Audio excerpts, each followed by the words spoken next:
Hey everybody, Bob Wheeler here at ClearedJobs.Net, and it is Monday, March 11th, 2024. Wanted to welcome to our Military Monday broadcast. If you're following us on LinkedIn, feel free to say hello, let us know who you are, where you're at, that kind of a thing. Today's topic is we're going to be focusing on a little bit of a resume review piece. So we're going to talk about looking at some resumes, and this one's got a pretty good story. Last week, I was at our job fair up near Fort Meade, Maryland. Talking to lots of people, talking to the employers, talking to the booth reps and stuff like that. But I also get a chance to talk to a lot of job seekers as well. And there was a gentleman that I got a chance to talk to. He was getting out of the Navy. He was a targeting analyst type thing. And so we were going over just some job seeking tips and the whole transition piece. And I got a chance to look at his resume. And we're going to be using his resume to kind of get some feedback on how to put together a good resume for when you're going to transition out. Couple things about resumes before we get started, before we start sharing resumes. You want to remember that resumes don't get jobs, they get interviews. So it's got to capture what you do, but it's not going to be your whole story. It's just it needs to be enough to get somebody interested to want to talk to you, because there's going to be a lot of things that you do that really kind of go, at the interview, you'll be able to tell those stories about some of the softer skills and things like that. But you want to be able to use this resume to connect with recruiters and hiring managers so that they're going to see things and say, yeah, that's exactly what we do. I want to talk to this person because they do things and they have experiences that are similar to the kind of things that we do. So remember, as we're looking at these resumes, it's always about building a bridge and not digging a ditch between you and the recruiters. So with that being said, I'm going to share my screen. We're going to bring up some resumes here. So if I do like this, I'm going to share my entire screen. And then we're going to pull up. So we should be seeing a resume here. This is the resume that I got from the gentleman at the job fair. I've got it set right now to show you the whole thing. So it's not, this is the way it looked. You can see I took his information out, but first name, last name area was right up there in that black box. The email address was right there, followed by the phone number. Couple things. We're going to look at this resume first from just a visual standpoint about how the resume is put together. We're going to talk about just the aesthetics of it and the functionality of it, I guess is probably a better way to put it. And then after that, we're going to start getting into the meat of the resume and what kind of things should be in here, shouldn't be in here, should they be, covered in the way that they're done and that kind of thing. But one of the first things that you might notice about this resume is it's not typical. It's got the big black box in the top left. It's designed to kind of attract your attention. I wouldn't say that this is necessarily wrong to do it this way. I would say that this is not traditional. One of the things that you might see when people say, I'm not really sure about doing this, like that big black box, if it gets printed out, it might not print out very well. Sometimes if it gets scanned, you might lose some of the information there. So you want to watch out for those things. But I think that the one thing about this resume, the way it's set up, that bothers me the most is it's just the typeface is so small. When I looked at this is like an 8-point typeface. It's really hard to read. Of course, we can always zoom in on things. We've got that ability, and so does a recruiter too. But when you print it out, and I saw this when it was printed out, on paper, it was still really small, really tough to read. So if we get, I was going to show you, this is an older resume from before. We've done this in the past. This was another version of a job seeker resume. This is like 12-point font, for the keywords. And this is 8-point font. You can just see the difference as you look at some of those differences, being able to genuinely read it. You don't want to challenge some of those hiring managers on things as far as the way that things are set up. So let's go ahead and take a look at this resume now a little bit closer. And I will make this a little bigger so we can focus on things that are important. There we go. So we should be able to kind of read this, go a little bigger than that, go to the 200%. So as we look at the top here, you can see we had that area that's got the first name, last name. The other thing, by doing this box, you notice that he wasn't able to fit the whole email address on one line. It kind of makes it look a little bit more off center, I guess is the way to put it. But when we talk about things, good job up here listing what he does. He's a target digital network analyst, and we're going to look at some job descriptions for target digital network analysts here towards the end of our little discussion today. But he's got those job titles right up there, and that's really great. a lot of times the recruiters, one of the first things that they're looking for is like, what have you been doing? So listing those, target analyst, reporter, ship signal exploitation analyst, good stuff right up on top. Clearance level, TSSCI with a CI polygraph. Again, this is great right up on top. If you're dealing with government contractors, if you're trying to leverage your clearance, this is important work. I mean, these jobs that require a CI poly, if you don't have a CI poly, they can't put you there. So putting that's a key piece of information right up front. As we look at the summary, I think the summary is also good. 11 years experience in the Navy, digital network, uses a lot of the good words, cybercom. I'm not sure what CNMF mission objectives is. So you might want to, on the first go around, spell that out just a little bit. You want to remember that just because you know what acronyms are, and just because the hiring manager might know what acronyms are, sometimes the recruiters who might be one of the first people to look at these resumes, they may not. So I would always encourage you, if you've got some things, if you can spell them out, use the full title before you use the what's the word I'm looking for? The initials, acronym. That's what I was looking for.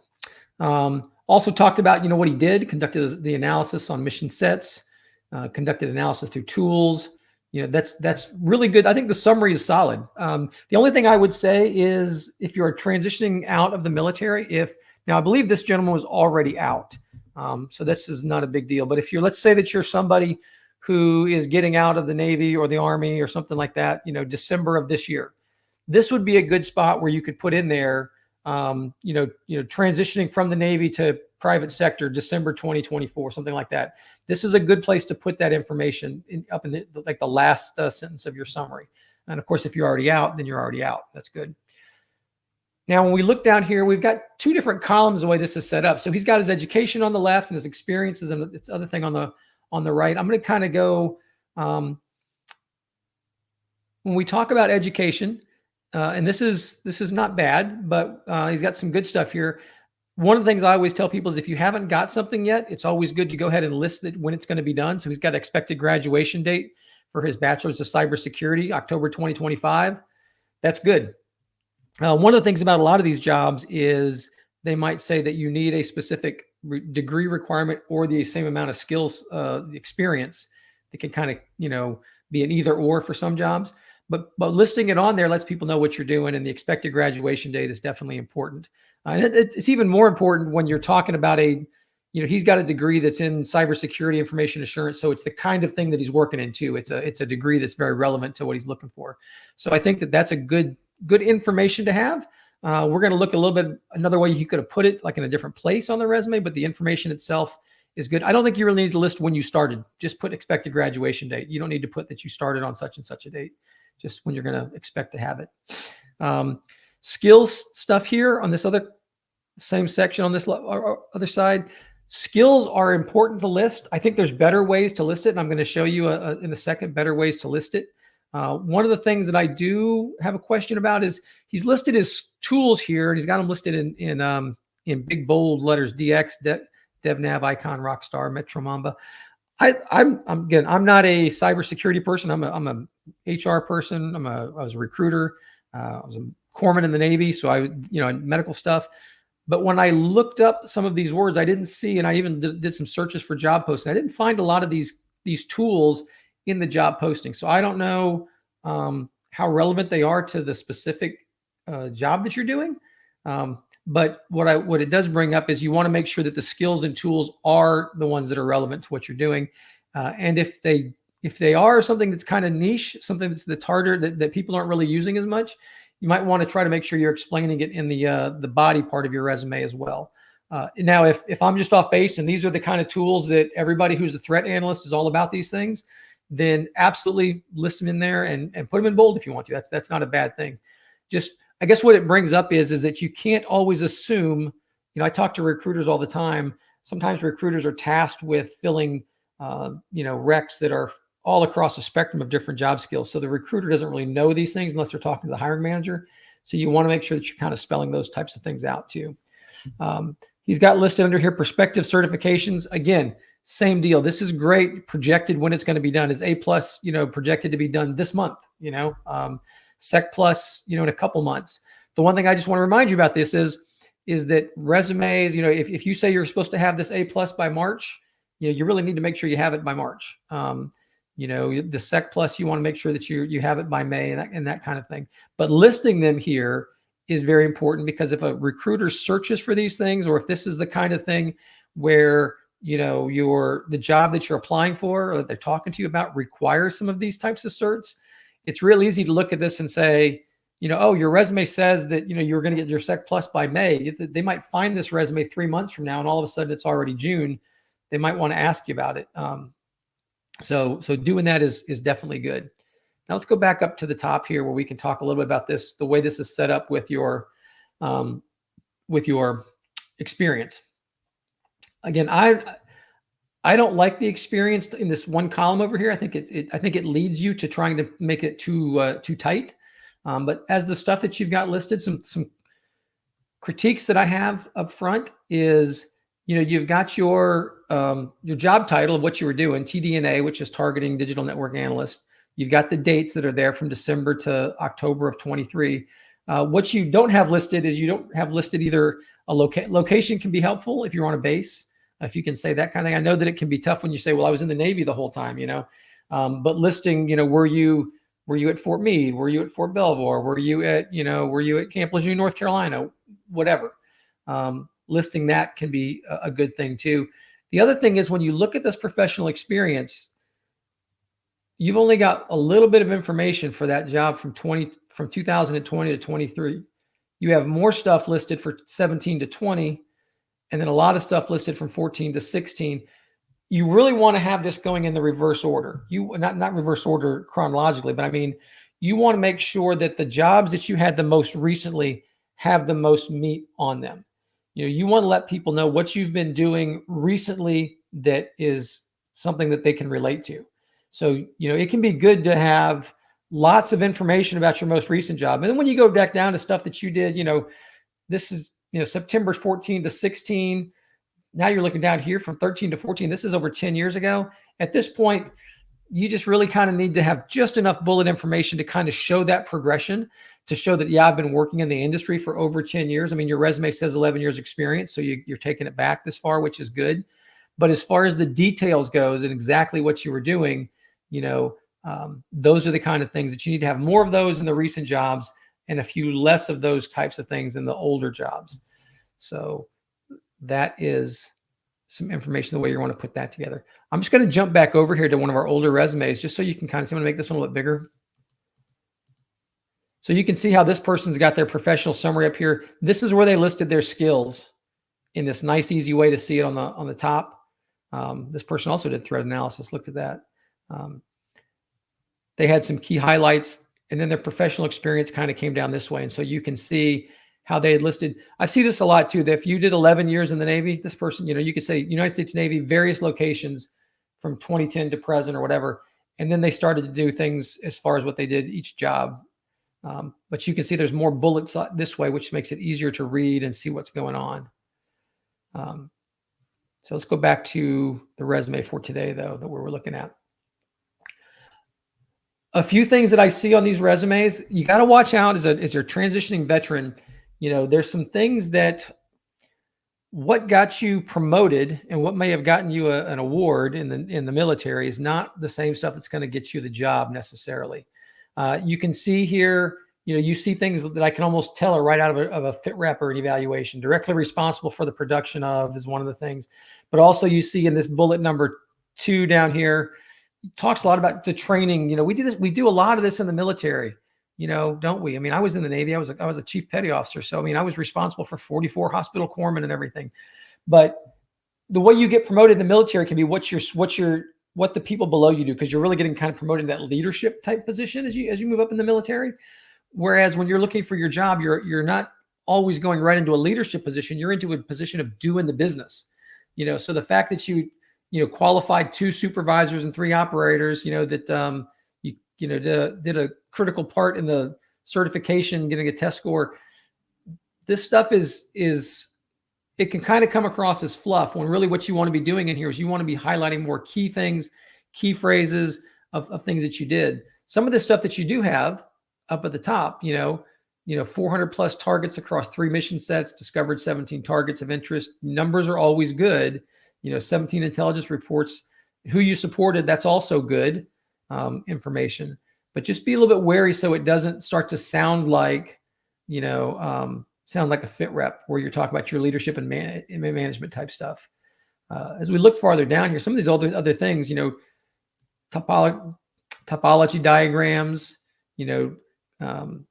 these are the kind of things. Think to yourself, what kind of things are only really relevant in my world, and because I want to make sure I'm having some of those keywords in there, not so much just the leadership, like over here, key skills, communication, analytical thinking. Yeah, that's nice, but what they're looking for in a resume is what it is that they do. So I'm going to take a look here. I'm going to drop this piece down. We're going to come over here because what I did was I went ahead and took, I ran some searches for some job postings on ClearedJobs.Net for target digital network analyst. And I'm going to make this a little bit larger here so we can see it better. Make it pretty big. All right. And so when I ran a search, and by the way, I can show you how to do this when we're done. When you go to the job board, just type in and put your quotes around what it is you're doing so you can see some of those jobs.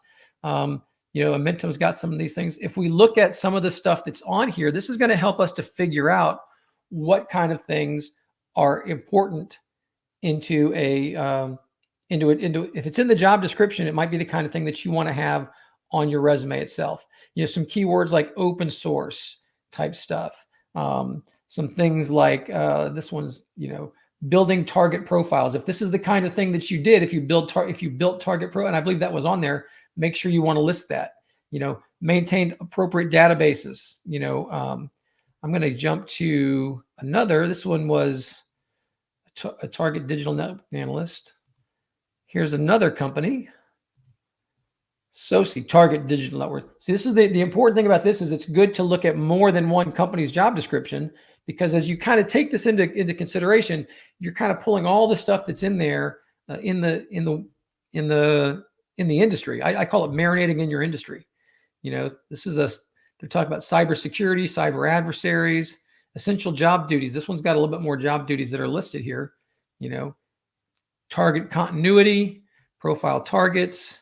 Again, databases, targeting analysis. So when you start to see some of the same things over and over again in different job descriptions, that tells you that's a really good thing. But this one also talks about digital footprints. Let's see here. This one is an interesting job because it also tells you, level 1, level 2, level 3, level 4. If you are coming out of the military, this is going to be one of the things that's the toughest for people to figure out, like what kind of jobs should I be shooting for? And different companies, they list them as different things. They might call it a level 1, 2, 3, 4. They might call it senior level, mid-level, junior level, entry level. They might do those types of things. But you'll see this stuff. And this is where you talk about, when somebody says, hey, should I be applying with my resume? Well, remember, if this gentleman, he wasn't going to have his bachelor's degree until 2025, but he's got 11 years experience. So actually look at this right here as a level 4, 11 years applicable experience with a bachelor's degree or 13 years with an associate's degree. So he's probably not ready for level 4 quite yet, although he's getting there. But if he's got the associate's degree, he's already at the level 3 area for SOCI. And again, when you talk to these folks, when you talk to the recruiter, there's going to be a little bit of wiggle room on a lot of this stuff. Because they're good. The applicable experience is the kind of thing that, they might have a discussion about exactly what were you doing type things. But it definitely lets you know that this person's got more experience in education, more so than the level 1 job. Maybe you're in the upper level 2s, maybe you're the smaller level 3s. Maybe when you talk to them, if they've got an opening for a 2 but not a 3, maybe you want to talk to them about that kind of a thing. But looking at your resume, it's got that. It did list 11 years of experience, and it did have that education piece. So let's see what else we've got. Let's take another look at another one here. This one is from Peraton.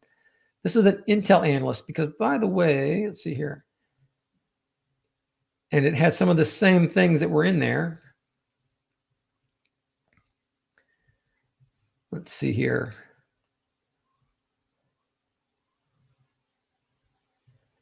So this is a job that's not a target thing, but if you notice, he was doing a lot of Sec Plus type things. So the reason this job came up was because inside the job description was the phrase target digital network analyst. So part of the basic qualifications for this job was 4 years experience in the SIGINT community. Now this is the kind of thing that I didn't see on this gentleman's resume, but SIGINT is basically kind of all over stuff. And you'll see a lot of job descriptions in this case where SIGINT or signals intelligence is used. Those are the types of things that you want to include on your resume. You want to find ways to put that in your key skills area, SIGINT. If that person did exploitation analysis, that's another key phrase that you see a lot. Here's some of those other types of things with the platforms that people use. In that case, Elastic, Splunk, Sentinel.